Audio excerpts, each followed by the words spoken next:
I think it's... Dulcify started his illustrious racing career at Morphettville Racecourse in September 1978. At his first race over 1,200 metres, in the mud, he drew barrier 19 and won at 350 to 1. 300 metres left to go. At his fourth start, Dulcify showed his true potential when he took Betty Hayes' black and light blue colours to victory in the $100,000 Victoria Derby during last year's VRC Spring Carnival. Dulcify is finishing powerfully. Dulcify on the outside, charged up Brad Caraman, and Dulcify is coming away to win the Derby. Dulcify scores by a length and a half. Caraman in third place, Turf Ruler got away by 3 lengths. Chivalry into second place. Dulcify justified his position as favourite for this year's Cup by winning with ridiculous ease the WS Cox Plate at Moonee Valley on October the 27th. 6 lengths Chivalry. Here's the Melbourne Cup favourite. Have a look at Dulcify. It's 4 Cox Plates to Brent Thompson. Dulcify brilliantly wins the Cox Plate by 6 lengths. Second Chivalry, 6 lengths away. Third, or could be Lawman. Well, will Dulcify win yet another, the big one, the 1979 Melbourne Cup? Well, we'll know in a few moments.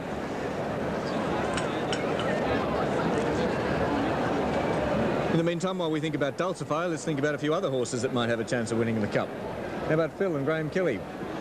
Right, well, Graham, you've been out and you know that there was a shortener or 2 out there, don't you? Yes, and Ron's got the full details of all the betting for us here, Phil, but Dulcify is the one punters have rallied to on the course today. Ron Taylor, of course, the racing editor of the Melbourne Truth. Yes, and out in the ring early today you could get 9 to 2 Dulcify for the early comers, but now the price is shortened much lower than that, and he's a hot favourite for the race. The other one well in the betting, Hyperno, has come in. Cubicade is short, so is Worry Symbol, and one that they've been backing at long prices today is Eco. Eco has come in from a fairly long outside price to a fairly medium quote, but the one that the punters have cottoned on to is the favourite, Dulcify. Well, we've most certainly come to the exciting part of the day and the exciting part of the year as far as racing is concerned. Horses now parading before this huge crowd at Flemington. Understand in excess of 80,000 people here today, and a very colourful, a very exciting crowd indeed. So let's run through the horses as they move around the mounting yard now. And the first one will be Dulcify, the one that everybody has seemed to have backed out there in the last hour or so. But before we do have a look at them, Michael, no doubt you're feeling excited about it. Which one are you backing? Oh, I wouldn't be game to say. I listened too closely perhaps to Clem Dimsey, Phil, who suggested that I should take Magistrate out of the hat. But, however, you know, certainly the money seems to be on Dulcify and seems to be the favourite. But whoever wins, there's going to be a lot of excitement in the next few minutes here at Flemington, and we'll be crossing right back to this live exclusive telecast in a moment. The 1979 Melbourne Cup, exclusively on the O10 network, associated stations around Australia and via satellite to TV1 New Zealand. Brash's Spring Carnival savings are away. Here are 2 thoroughbreds exclusive to Brash's stable of winners. Pioneer Amiga To Flemington on this 1979 Melbourne Cup day with only about just over 10 minutes before the race is run. No doubt your money must now be invested, so now it's just a matter of keeping your fingers crossed, but have a good look at the horse you've put your money on. Now over to our racing panel and Phil. And Michael, we must mention here that number 21 Love Bandit will be racing with the white cap, the jockey that is, to distinguish it from Salamander. Now Graham, the number 1 in the book is Dulcify, Brent Thompson. Certainly the outstanding horse of the race, Phil, with 10 wins from 20 starts and just on $569,000 in prize money. He looks exceptionally well in the ring. Any suggestion that he's lightened off, I don't think has any foundation. He's very cool, he's very calm, and so is his jockey, Brent Thompson, and I don't think any punter who's backed Dulcify could wish for anything more as the horse is about to go out onto the track. Number 2 is Hyperno, Harry White. Hyperno been very well backed, trained to the minute by Bart Cummings, who has already won 6 Melbourne Cups. Wearing blinkers today, Hyperno, in a last-minute move by Bart Cummings to bring out the best in this horse. Looks a picture and sure to run a marvellous race. Take out number 3, Panamint, and number 4 is Salamander, Roy Higgins. One of Australia's top stayers, Phil. He ran third in the Metropolitan Handicap, and then was a nice 7th in the Caulfield Cup, running on strongly, then completed his preparation with a fast finishing 5th behind Dulcify in the Cox Plate. He's certainly going to run well, particularly with Roy Higgins aboard in barrier number 2. 5, Kankama, John Stocker. Yes, this little New Zealander won the Australian Derby in Perth, but unfortunately he hasn't come back to form as well as has been expected. He ran a very moderate race in the LKS McKinnon Stakes on Saturday, and for that reason his price has drifted to a long double-figure quote.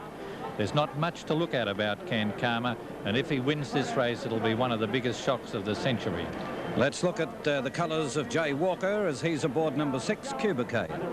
This is the one that all the New Zealanders are wanting, Phil. He ran a good third in the Governor Stakes, finishing very fast, and then put the writing on the wall with it for his Melbourne Cup chance with a fast finishing second behind Carew in the Dalgety on Saturday, and the merit of that run was enhanced by the fact he was unable to get a clear run until 100 metres from the post. Number 7 is out, Pierre's Order, taken out at 3 o'clock yesterday afternoon. Number 8, Rough and Tough, G. Murphy. Yes, looks quite free in his action, Rough and Tough. There must have been something wrong with him in the Dalgety last Saturday, because he finished 14th, which is very much below his form. Look for an improved run from Rough and Tough. Number 9 is Worry Symbol, Pat Hyland. Another of the heavily back runners, Phil. Worry Symbol was an excellent second in the Caulfield Cup. That's always a great guide to the Melbourne Cup. He completed his preparation with a nice 6th in the McKinnon Stakes on Saturday, and he's going to be very hard to beat. Then we have 10, Gunderman, R. Heffernan. Yes, this is a dour staying horse, but he only finished 13th in the Governor Stakes at Moonee Valley last start, and it would mean a shocking reversal of form if he was to win. Clem Dimsey has selected number 11, Magistrate, R.J. Skelton. Yes, Clem's an excellent judge, and this horse has a very good chance. He can handle the 2 miles. He showed his ability when third to Ico in the Werribee Cup over 2,600 metres, and there's no doubt the extra 600 metres today will suit him. Number 12 is Red Nose, E. Didham. Now, this is a horse that's going to run a great race. If you saw him run second in the Metropolitan in Sydney, you'll know now that he's an improved horse. He is trimmed up in condition. He was very wide on the track in the Dalgety, so forget that run last Saturday and look for a big race from Red Nose. 13, Earthquake Magoon, G. Willits. Came from last to finish 5th behind Mighty Kingdom in the Caulfield Cup, then pulled a bit hard early in the Dalgety on Saturday and faded a little bit to be 6th, but jockey Gary Willits told me this morning that he felt that run had improved Earthquake Magoon considerably, and he's quite confident about his chances. 14, Horbeck, P. Jarman. Not bred to stay, and it'll be surprising if he's in the race in the last 400 metres. Wayne Treloar is aboard number 15, Over the Ocean. One of the Tommy Smith too. He won the Canberra Cup last month, but was 12th of 17 17th in the Dalgety, and he's an erratic horse, and it's hard to see him troubling these. Alan Trevino riding number 16, Sarfraz. This is Jim Maloney's second stringer to the well-backed Worry Symbol. Sure to lead the field in the early part of the race, and his third in the Dalgety gives him an outside chance. 17, Somerset Nile, R. Selkirk. Had his cup preparation severely interrupted when he fell badly in the Canberra Cup, but he ran on nicely, went 7th in the Dalgety, but I've just got a feeling he doesn't like to go between horses, and that's going to be a pretty big handicap in the Melbourne Cup. 18, Ico, M. Johnson. Has been well backed here at long prices today and has the incomparable Malcolm Johnson in the saddle. Ico won the Werribee Cup 2 starts back, and if he can stay, he'll be right in this race. 19, Licence Fee, Alan Williams. Won the Cranbourne Cup last month, Phil, but then was only 15th of 18 in the Geelong Cup, but Tommy Harrison says there were quite a few excuses for Licence Fee in that race, but he'd still have to find another leg, I think, to win.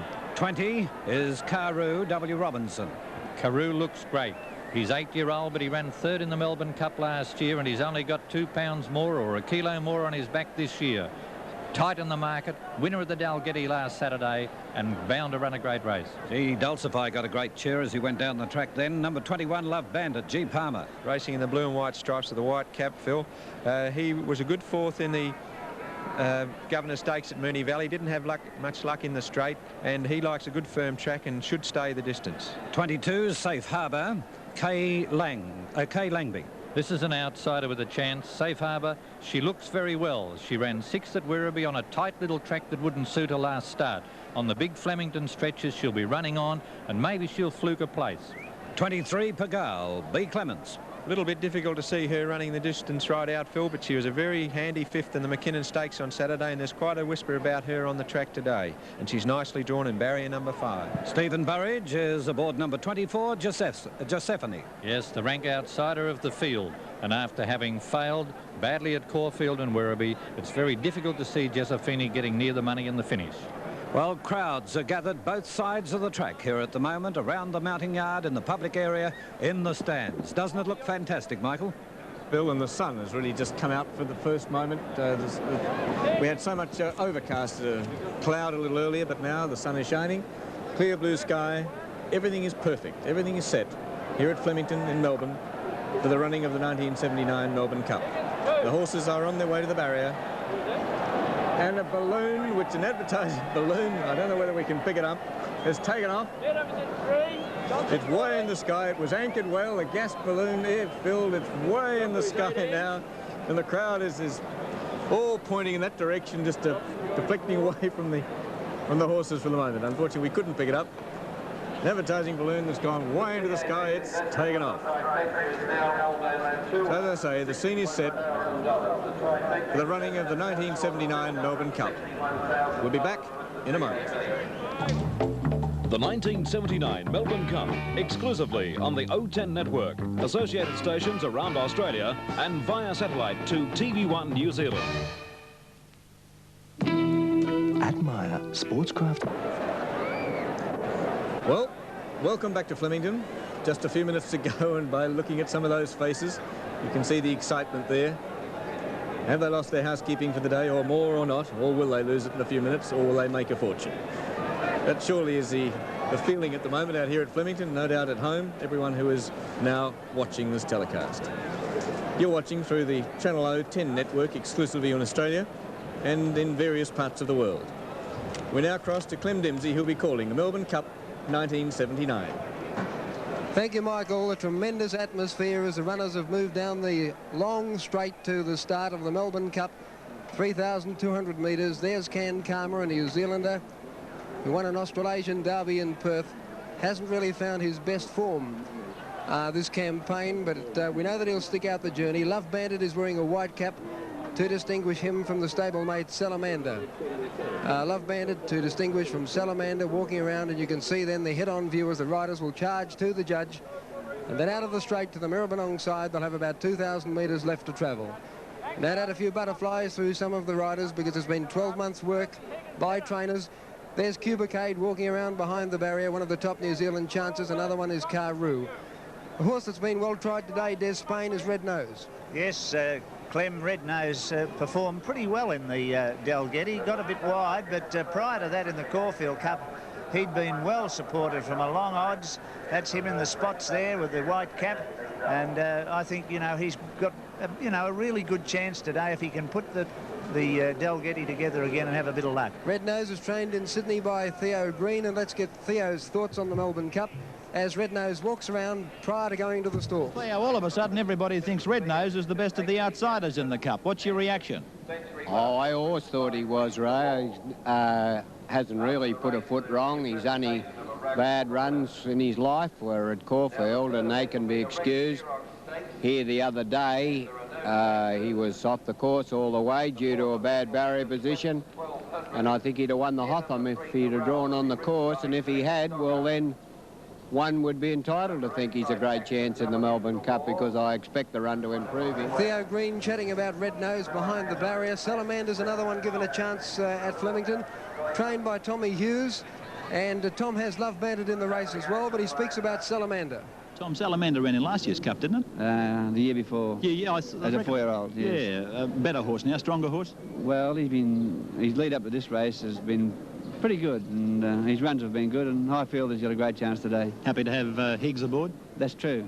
I'd like to have had him in the Metropolitan. Not that young Broadford didn't do anything much wrong, but that was his first ride at Randwick. He's actually done a good job, but had I had Roy there, it may have made a difference. I thought it was a better run than Red Nose, if you're going to talk about the beaten division. Yeah. Well, I think he meets Red Nose a kilo and a half or a couple of kilos better today, so I think he'll appreciate the 55 and a half. Tom Hughes with Ray Warren chatting about Salamander's chances. Now, a lot of the runners have moved forward. Only about 5 to go in, as signified by Des, I know you'll take a good look at Dulcify during the running of the race, Des, for your comments after. Certainly, Clem, no worries. Well, most of the runners have moved forward. There'll be an expectant hush over the crowd. Once they know all the runners have been placed in the stalls, Over the Ocean, I notice, has moved in. Gunderman to come forward with Somerset Nile. Worry Symbol, one of the popular fancies, to come forward with Hyperno. Magistrate goes in. Hyperno with the blinkers comes forward, and here's Worry Symbol now. Coming in. Waiting on Safe Harbour to complete the line of 22 runners in the Melbourne Cup. All vantage points taken well before the running of the race. There'll be an enormous roar once the starter releases them from the crowd, set now for the Melbourne Cup. Ready? Racing in the 1979 Melbourne Cup, and Dulcify commenced smartly. Jumping away down near the inside was Salamander, and Love Bandit was well away too with Sarfraz. And Halberg is spearing up towards that leading pack, and Iko going quickly out deeper on the track. Settling fully into stride now over the crossing there, and racing up to the lead is Iko on the outside from Sarfraz. Love Bandit settled down third. They're followed then by Salamander back on the inside. The boys lost the cap. Dulcify settled down about 7th between runners. Halberg just ahead of him. Safe Harbour's out very wide on the track. Magistrate centre field back on the fence. They're followed then by Earthquake Magoon. Pagal getting back with Can Karma. Back near the tail is Giuseppe. Somerset Nile is last, and third last is Gunderman. No great pace on as they come past the 200 the first time. Sarfraz leads the cup field by a length. Second is Safe Harbour, and they're absolutely crawling now. Third on the inside, the stablemate Salamander with Love Bandit.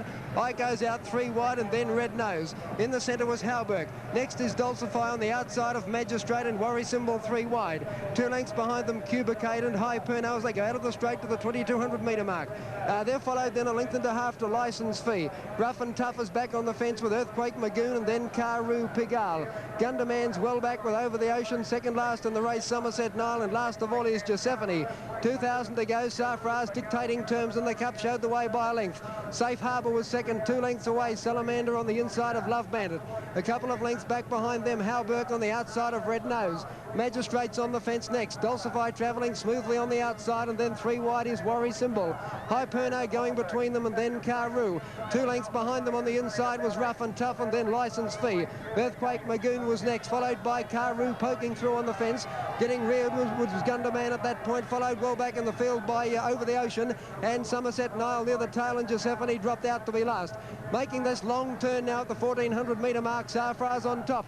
Showed the way by 3 parts of a length. Safe Harbour was second. 2.5 lengths away third. Salamander getting a beautiful run. Love Bandit, the stablemate, dropped off a length away fourth. They're followed by Red Nose and Halberg together. 3 lengths to the champ. Dulcify moving forward on the outside of Magistrate. Down the inside then is Hyperno starting to go forward. Cubicade threading its way through the field. Starting to make runs now. Can Karma out wider on the track. Worry Symbol was next, followed by Iko, and then Earthquake Magoon. Well back in the cup was Rough and Tough, and they're followed then by Gunderman. Karu's well out of it as they come down near the turn, and last of all is Giuseppe. Homeward bound in the cup now with about 500 metres left to go, and Sarfraz, the pilot, led by a length. Safe Harbour was second. Salamander's had a perfect run on the inside as they come to the bend.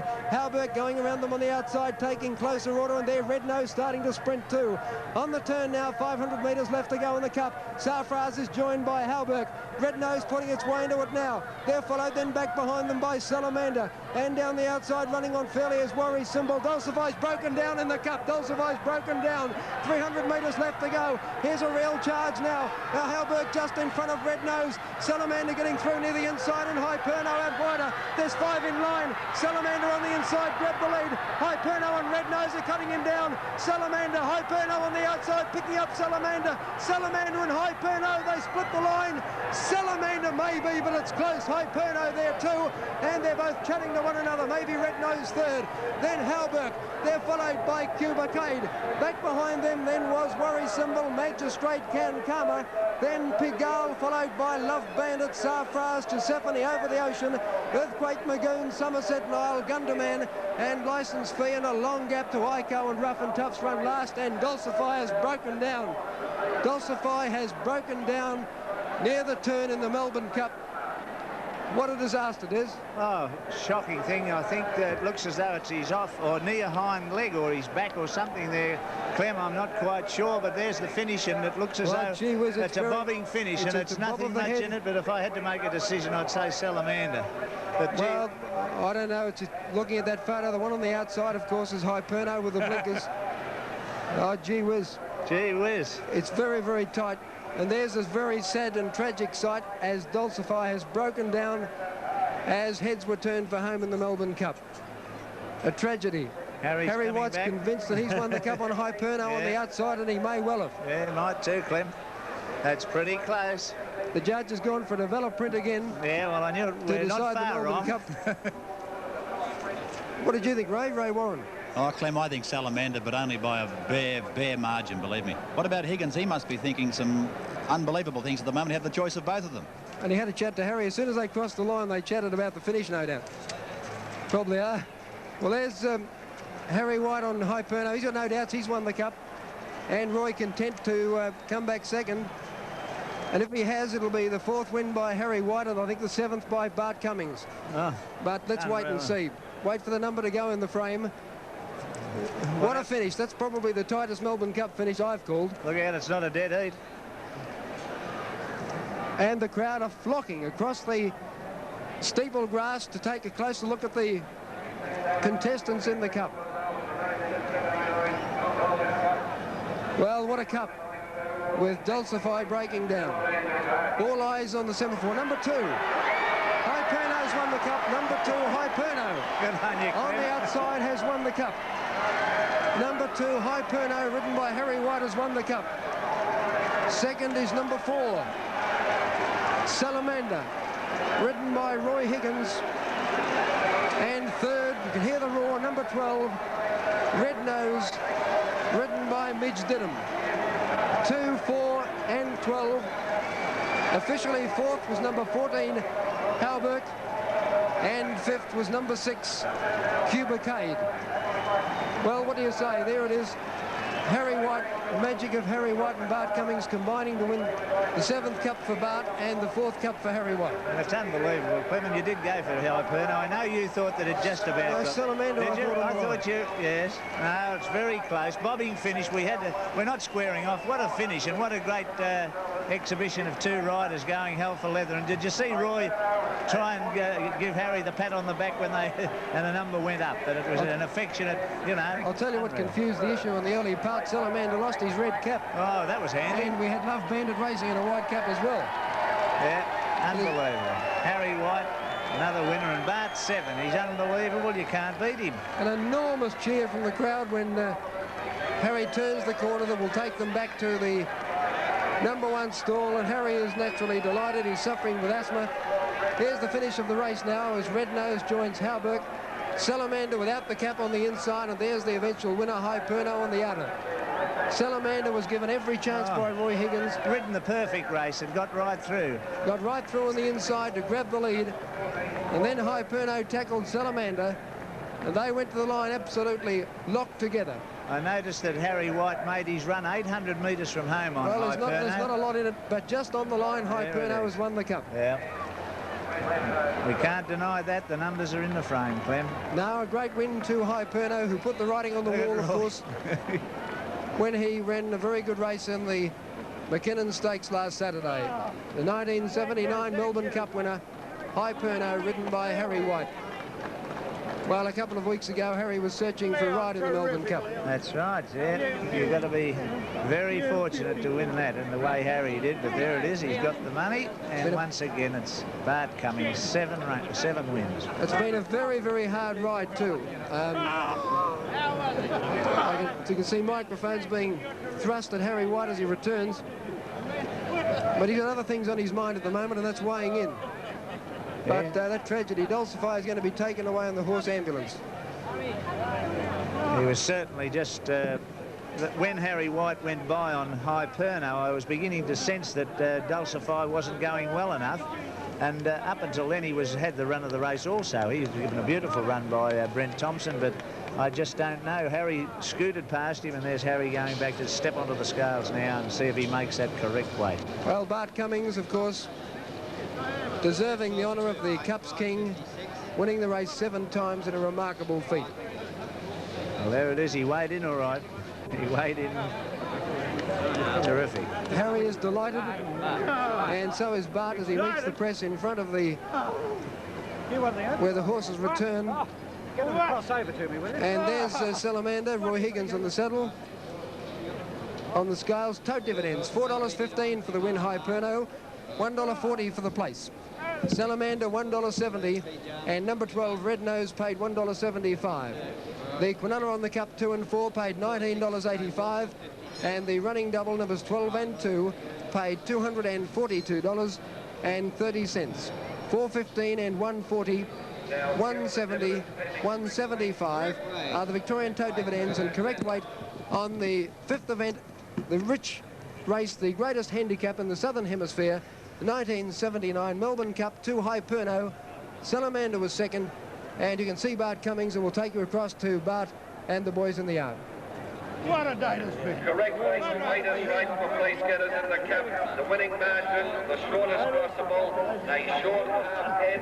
Phil, have a chat to some very excited owners. 321.8. Fair idea. We've got the owners down here, and I've got Dr. Lake here with me and Mr. Herskew. Now, Doctor, you keep saying, what do you think of that? Yeah, what do you think? It's the best Melbourne Cup you've seen. I think it is. I'll have to think about it, but I think it's the best Melbourne Cup we've seen, isn't it, George? The greatest thrill. The greatest thrill. I thought we'd love A man can wish. I thought we'd Tremendous. Tremendous. Did you feel you had a chance? Had a feeling all the way. And I'll tell you what I've said all along, George brings the luck. George brings the luck. Good idea. George brings the luck. Stick with George and you can't go wrong. Right. Exactly. Right. Isn't this Australian? Where'd you both get that lipstick? It's about... From all the girls are I think I'll kiss George. Yeah. And I'll kiss you, I'll kiss anybody. Look, I think you better go out for the presentation. What about that? What do you think of all that, Mike? Oh, fantastic. I don't think I've any... I knew people would be excited, but to see that was just unreal. I don't know how long those gentlemen have owned a racehorse even, but it's obviously the most magnificent win they've ever had. Oh, crazy. Well, a great double, of course. There we see Bart Cummings and Harry White. We'll be talking to the people directly concerned and a little more excitement with it all. But first, this break. The 1979 Melbourne Cup, exclusively on the O10 network, associated stations around Australia and via satellite to TV1 New Zealand. You make up. On behalf of the BRC committee, I should like to welcome to Flemington today His Excellency the Governor-General of Australia, Sir Zelman Cowan. I should also like to welcome all over Victoria the people who are watching this on television. I'd like to say how pleased we are to be being able to bring it to them again this year, particularly to those who may be in hospital or may be ill, and I do trust that they've enjoyed the program. Also, this is the time of the year when we link up with the whole of Australia, whether it's Darwin, Hobart, whether it's Esperance or Magnetic Island. Everybody is watching this race, and we welcome them. And now, ladies and gentlemen, it gives me great pleasure to ask His Excellency to present the 1979 Melbourne Cup.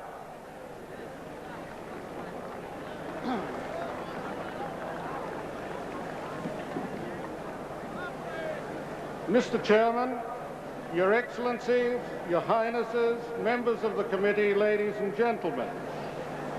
Having presented one Melbourne Cup last year, I'm a little more experienced and I know something about the excitement of the occasion, particularly on the part of those associated with the winner. But it's a great occasion for so many Australians, and it's been so for a long, long time. 100 years ago at Flemington, there were 100,000 spectators for this race, and it still has a great draw. More than that, I believe that people all over Australia have had an opportunity to watch this race on television. It's one of the very special events of the year, and it's acknowledged by great numbers of Australians as such. It means a great deal for those who are especially associated with the winner and those who work for it. But it